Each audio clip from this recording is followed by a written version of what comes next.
সরকার গো, হৃদয়ের জ্বালায় কলিজার জ্বালায় আপনার প্রতি মহাব্বতের আর ভালোবাসার কারণে 400 বছর ধরে আমি এখানে অবস্থান করতেছি, আপনার চেহারাটা দেখবো।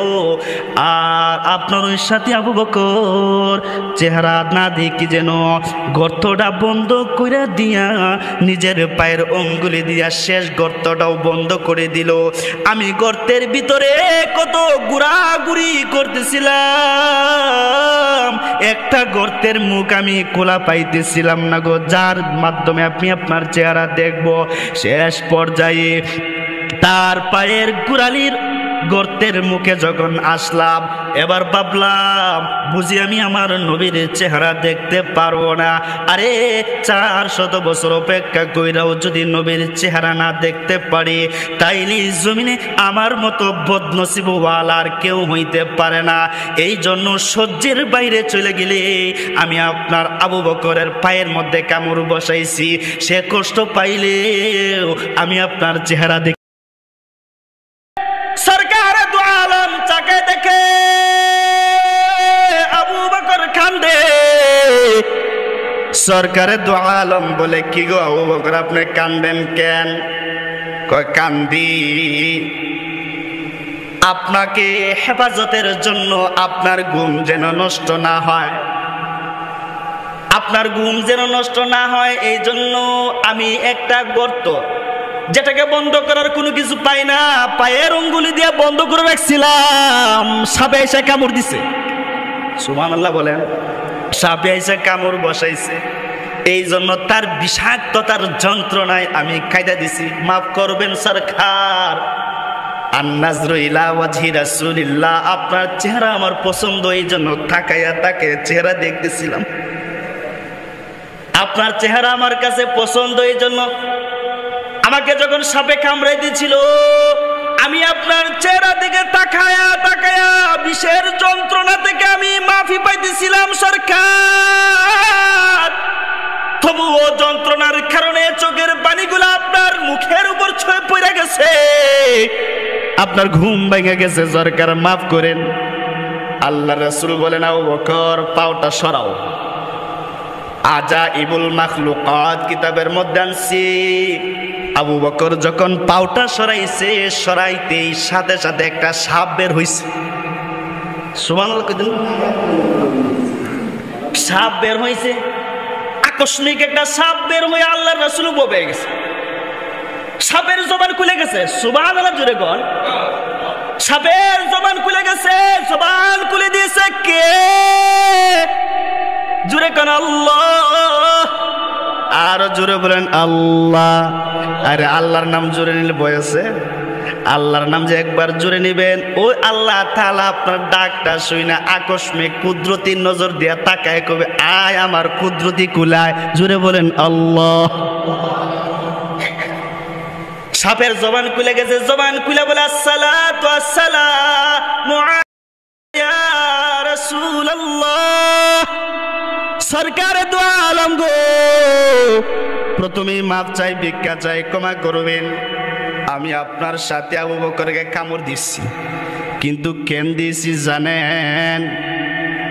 আমার কথাগুলো আপনি একটু শুনে লন গো সরকার। কেন কামড় দিলা, কেন কামড় দিলা? গো সরকার গো, আমি গর্তের মধ্যে একদিন না, 2 দিন না, 400 বছর ধরে আমি এখানে আছি।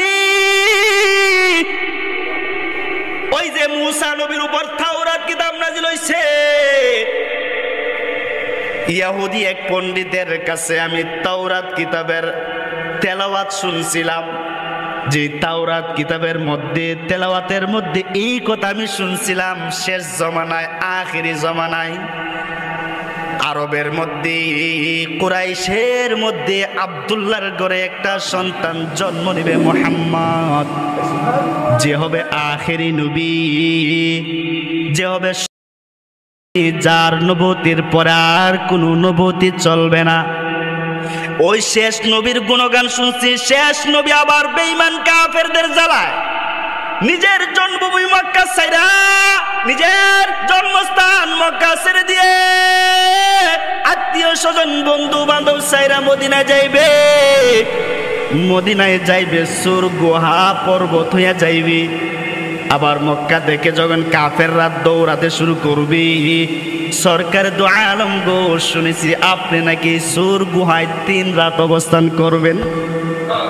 আমি এই কথাটা আজকে শুনছি না, আজকে না 400 বছর পূর্বে শুনছি। শুই নাই আমি সরকার দু আলম, আমি পায়দলে হাইটা হাইটা আমি একটা বিচ্ছি হইয়া আপনার মহাব্বতে আপনার ভালোবাসায় নিয়া আমি পায়দলে হাইটা হাইটা এই সুর গুহার ভিতরে এসে ঢুকছি। রাস্তায় এসে গুহায় ঢুকবি। আর শুনেছি এই মুহাম্মদুর রাসূলুল্লাহর চেহারার দিকে তাকাইলেও বুঝি গুনাহ মাফ হইয়া যাইবি। আমি আমার আপনার মুহাব্বতের খাতিরে সরকারে দু আলম গো, আমি সাপ হইয়া কত বড় একটা কথা, কিন্তু বুঝলে বুঝপাতা, না বুঝলে তেজপাতা। আপনি মানুষ, আমি হইলাম মানুষ। সুন্নতের আলোচনায় বলতেছিলাম, ও ভাই আপনার তো দাড়ি রাখার মন চায় না, মাথায় টুপি দেবার মন চায় না, গায়ে পাঞ্জাবি পরার মন চায় না। যারা টুপি পাঞ্জাবি পরে তাদেরকেও আপনার ভাল লাগে না। দুনিয়ার মানুষ হইল ইমানদার, নামে ইমানদার, কামে কিন্তু ইমানদার না। হাম মুসলমান হো হামে মুসলমানি নিহি, হাম ইমা হাই মগর হাম মুমিনে কামেল নি। নামের মাত্র ইমানদার হইলে কি হবে, খামে কিন্তু ইমানদারিত্ব নাই। কারণ খামে ইমানদারিত্ব পাওয়া যায় রসুলের আদর্শের মধ্যে, আসল ইমানদারিত্ব পাওয়া যায় রসুলের সুন্নতের মধ্যে। যেই কথাটা বলে মানুষ হইয়া রসুলের সুন্নত নাই, রসুলের আমল আপনার আমলে নাই। একটা সাপ হইয়া রসুলের ভালোবাসা দেখানোর জন্য, ঝাড়ের জন্য একদিন না 2 দিন না 400 বছর অবস্থান কইরা বলে সরকার গো, হৃদয়ের জ্বালায় কলিজার জ্বালায় আপনার প্রতি মহাব্বতের আর ভালোবাসার কারণে 400 বছর ধইরা আমি এখানে অবস্থান করতেছি, আপনার চেহারাটা দেখবো।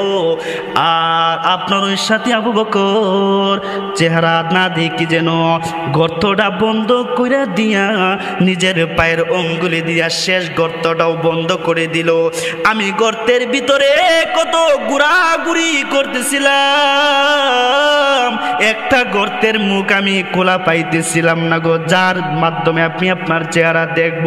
শেষ পর্যায়ে তার পায়ের গোড়ালির গর্তের মুখে যখন আসলাম, এবার ভাবলাম বুঝি আমি আমার নবীর চেহারা দেখতে পারবো না। আরে 400 বছর অপেক্ষা কইরাও যদি নবীর চেহারা না দেখতে পারি, তাইলে জমিনে আমার মতো বদনসিব ওয়ালার কেউ হইতে পারে না।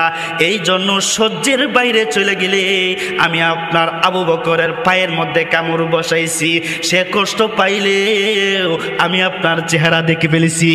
সুবহানাল্লাহ।